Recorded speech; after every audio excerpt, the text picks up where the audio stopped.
In this tutorial, I want to quickly show you how to use the presets and profiles that I delivered to you after our signature size session. So let's talk about profiles and where to find this. You're going to find this by clicking onto these four rectangles, and you're going to find in here the folder that I created for you with your name, and you're going to find the list of profiles in there. Now, one thing you can do is click on this star here so that you're going to star all of these profiles.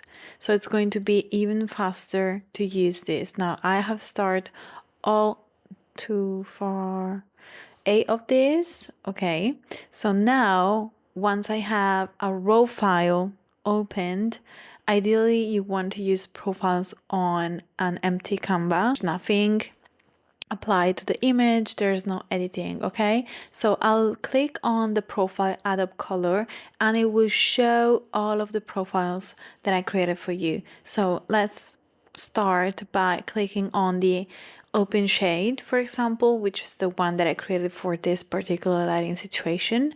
Now, the profile does not come with a custom white balance, which the presets do. So this is the main difference, but I highly recommend using the profiles because with these you can then use the workflow tools that I created. So on top of profiles, you can use all of these without messing with the base profile preset that I created for you. So you can do a lot of editing, but you're not changing what we have created during your signature size session. I'm going to show you, for example, let's work on the skin tones, okay? So you'll have to click on the white balance to change this. So this is one click, and I'm going to click on shade, actually cloudy, which I know will give us a very good result for this particular lighting situation. And then I'm going to work on the skin tones. Let's say that I can quickly tweak this white balance and then go into these presets. Let's say that I want to desaturate just a tiny bit and their skin tones and have this more red. I will click on this preset and I will first of all show you what this does. It changed something in the color mixer, but it's not messing with the preset that I created for you because that is beneath the profile. And then you can change the amount if you want. You can increase or decrease and see how all of these sliders change for you with just one click. Now, this could be your edit and you could move forward to the next photo. You could just sync the settings so that it's already done. I want to show you the difference with the preset. If you ask also for the presets to be delivered, you might want to use this, but this is what is happening. It's already giving you a good white balance because the cloudy is included, but when you go, see how here there are all of the edits, and when you try and change, for example, the skin tones as we did before, we desaturated the skin tones, it's going to mess with all of the color mixer. So that is, and see how the photo now looks completely different. So this is the reason why I highly recommend using the profiles instead of the presets, since I spent time creating those for you. So basically it's the same thing, but there is not the white balance, the custom white balance included. So you have to click on the open shade and then click on cloudy, for example, or as usual, click just on, sorry, it's not indoor, it's open shade. Just click on the profile, and what I would do is click on this tool and click on a very neutral white. So it shouldn't be a shadow and it shouldn't be an highlight. It should be somewhere in between, a neutral one. And this will give you the perfect white balance. And then what you can do is just sync the settings to the other photos that you have. For example, if you shot 25 photos in this location, you just sync the settings, including the white balance, and you're done, basically. Also, in this list, there are the AI masks, for example, the one for the background here. I can click on it so that it will take a second and it will apply that. Of course, it comes to them with amount slider. So all of these presets come with an amount slider, and with one click, you can decrease or increase the amount of the preset. Let's also do, you could also do the subject, but I've already done one. What I want to show you is that when you sync the settings, you also need to check the masking if you want that to be included. Otherwise, Lightroom does not automatically include the masking.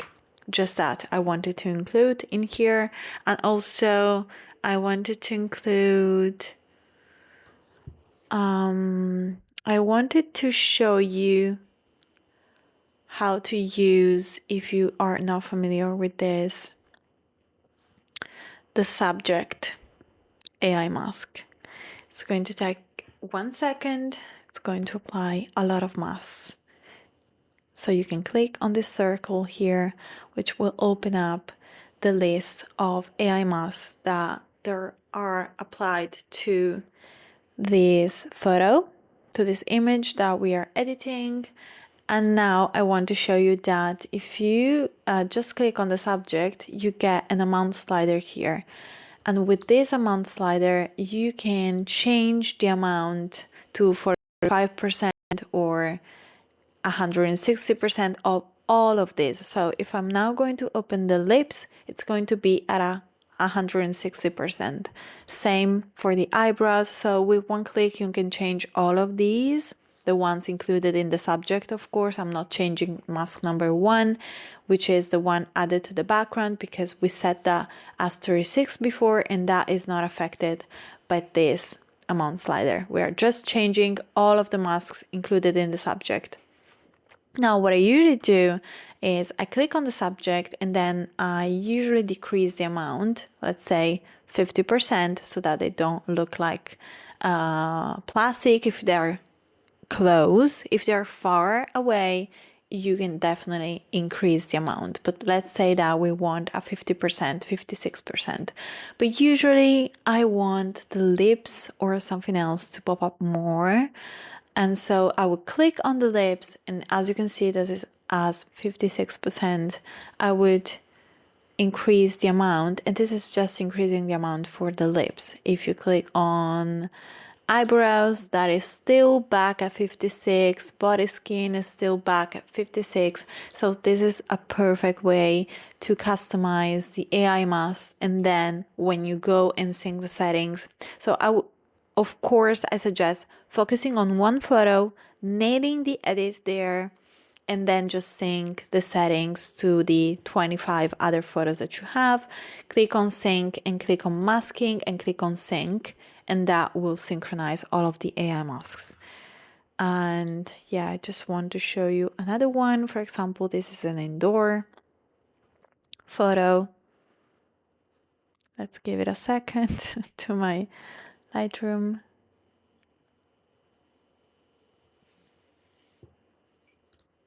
You can definitely exit now. I just want to show you another photo. I will click on indoor. The profile is going to be applied.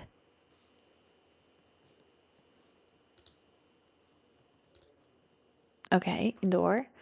And then from here, I can quickly see what the flash white balance, what the auto white balance would do.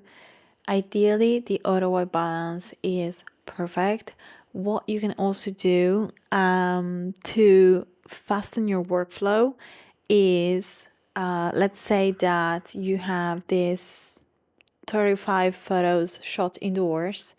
You can click on those photos and sync the settings with the, no, actually, this is faster. You can just sync the settings with the this profile and this white balance, and that will do the trick for the collection that you're working on. So I hope this was helpful. Remember that profiles are on the right in the develop panel, so you can either click on here or click on D on your keyboard as a shortcut, and then you're going to find those by clicking on those 4 rectangles, and you can start those so that you can just choose from this list. And in here you're going to find the workflow blueprint tools. So you click on the arrow and you show all of those, and you also find your presets here. I'm not a fan of working with the presets. I do create the presets because I need to create your signature style, but then I like to create the profiles because I think these are so much faster for you to work with, because you can click on one of these, see the result, and then just quickly change white balance and move to the next batch of photos. I hope this was helpful. If you have any questions, please let me know. Thank you so much.